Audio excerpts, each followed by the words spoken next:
అందరికి పంపిస్తారు రికార్డు చేసి.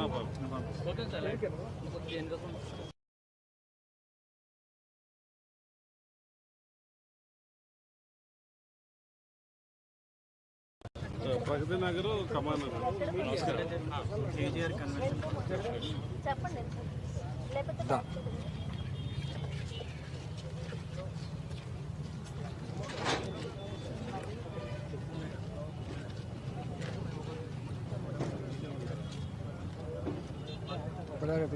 చెప్పారన్నా మీరు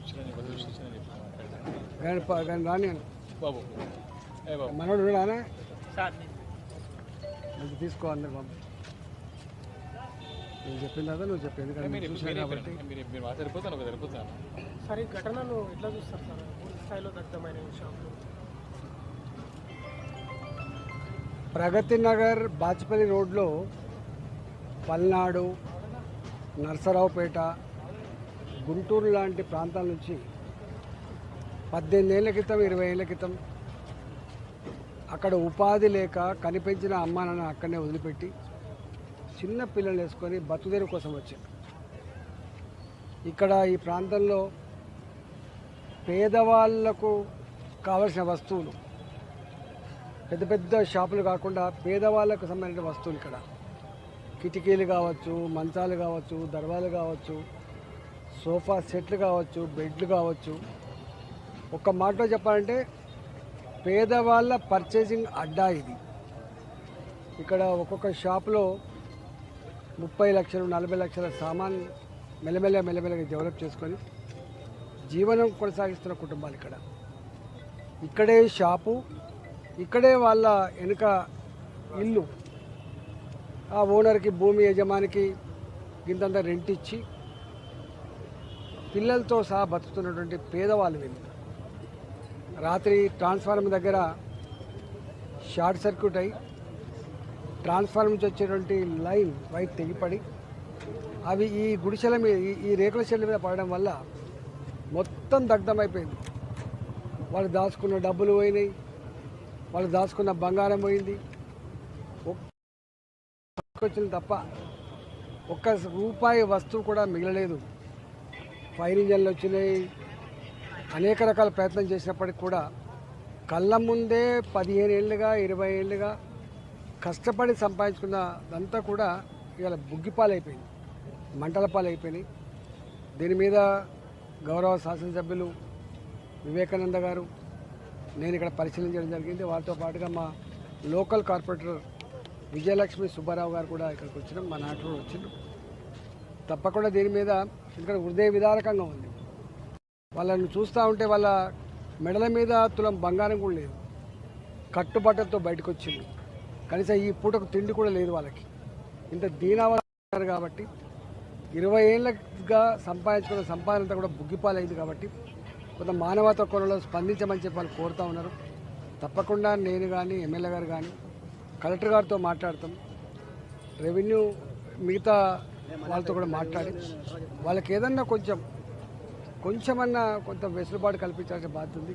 ఇంత ఆపద సమయంలో సాటి మనిషిగా స్పందించాల్సిన అక్కడ ఉంటుంది. కాబట్టి తప్పకుండా మా వంతుకు కొంత సాయం కోసం మాట్లాడతాం. మేము కూడా పర్సనల్గా ఏమైనా ఉంటే సాయం చేసే ప్రయత్నం చేస్తాం. ఏది ఏమైనప్పటికీ కూడా మళ్ళీ ఏ జాగలో అయితే సర్వస్వం కోల్పోయినరో మళ్ళీ అదే జాగలో మళ్ళీ వాళ్ళ అనుభవం ఉన్నటువంటి నమ్ముకున్న బిజినెస్ అదే. కాబట్టి ఇవాళ డైలీ ఫైనాన్స్ తెచ్చుకొని మళ్ళీ అప్పుల పాలు కాకుండా వాళ్ళకు మళ్ళీ స్టార్ట్ చేయడం కోసం కావాల్సినటువంటి శక్తిని, సపోర్ట్ని అందించడానికి కోసం మా వంతు ప్రయత్నం చేస్తాం. సార్, విద్యుత్ అధికారులను కనిపిస్తున్నారు. తప్పకుండా మాట్లాడతా, విద్యుత్ అధికారులతో కూడా మాట్లాడతాను. హైదరాబాద్లో కాలనీలలో కూడా ఆ వైర్లు ఏలాడబడి బిల్డింగ్ కట్టుకుంటే చేతికి అందినట్టుగా ఉండి అనేక మంది పిల్లలు కానీ పెద్దలు కానీ యాక్సిడెంట్ చచ్చిపోయింది. బిల్డింగ్ కట్టేటప్పుడు కూడా అనేక సందర్భాల్లో ఇట్లా జరిగినాయి. ఇవి హైదరాబాద్ లాంటి నగరాలలో కోకల్లో ఇట్లా జరుగుతాయి. దీని మీద ఈ మధ్య అప్పుడప్పుడు చూస్తూ ఉన్నాం, ఓపెన్ వైర్లెస్ సిస్టమ్ లేకుండా cable system, under ground cable system పెట్టాలని చెప్పేది ప్రయత్నం చేస్తుండ్రు. మాట పరిమితమైన తప్ప అది చేతల్లో ఇంకా పూర్తి కాలేదు.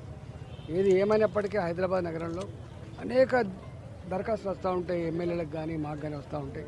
సరే ఇది మా ఇండ్ల మీదకి వెళ్ళిపోయింది లైను. గాలి దోమనం వచ్చినప్పుడు అవి తగిలినప్పుడు మిరుగులు పడతా ఉన్నాయి. మా పిల్లలు బిల్డింగ్ మీదకి ఎక్కాలంటే ఎక్కడ షాక్ ఎక్కడ వైరు తగిలి చచ్చిపోతారనే భయం ఉన్నది. ట్రాన్స్ఫార్మర్లు కూడా కిందికి ఉంటాయి, దాని చుట్టూ ఫెన్సింగ్ ఉండదు, సేఫ్టీ ఉండదు. మా పిల్లలు ఎక్కడ పట్టుకుంటే చచ్చిపోతారు. ఇలాంటివన్నీ విపరీతంగా వస్తూ ఉంటాయి. ఎన్ని చేసినప్పటికి కూడా మళ్ళీ కాంప్లైంట్స్ వస్తూ ఉంటాయి.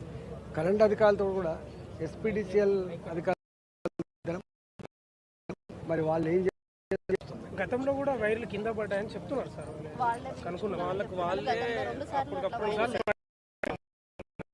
Actually నాకు ఇది 11 kVA లైన్ కాకుండా 33/11 kV ఉన్నట్టు ఆల్మోస్ట్. మరి ఇట్లాంటి పడ్డ వెంటనే అక్కడ ఫీజులు కొట్టేయాలి. మరి ఎందుకు ఇది జరిగిందో పోలీసులు ఆల్రెడీ ఎంక్వైరీ చేస్తున్నారు. మేము కూడా కరెంట్ అధికారులతో మాట్లాడి దీని కారణాలను అన్వేషించుకొని ఫర్దర్గా ఇట్లాంటి జరగకుండా చూసుకోవాల్సిన అక్కడ ఉందని చూసి ఇప్పుడు వాళ్ళకి శిథిలాలే మిగిలినాయి సార్. వాళ్ళ బతుకుదేరు మొత్తం శిథిలాలే మిగిలిపోయినాయి. మీ వంతు సహకారం కావాలి. తప్పకుండా నేను ఇంతకుముందు చెప్పాను కదా, రెవెన్యూ అధికారులతో కరెంట్ అధికారులతో మాట్లాడుతున్నాం. వాళ్ళ పరంగా కొంత సాయం చేయించే ప్రయత్నం చేస్తాం. సాటి మనుషులేం కదా, ఒకరు ఏడుస్తూ ఉంటే ఒకరు బాధపడుతూ ఉంటే చూసి తట్టుకుంటలేం కాదు. మా ఎమ్మెల్యే గారు కానీ నేను కానీ తప్పకుండా కొంత మాట్లాడి ఏమైనా సాయం అందించే ప్రయత్నం చేస్తాం. సార్ రెండు నిమిషాలు స్థానిక ఎమ్మెల్యే స్థానిక ఎమ్మెల్యేగా మీరు ఈ ఘటన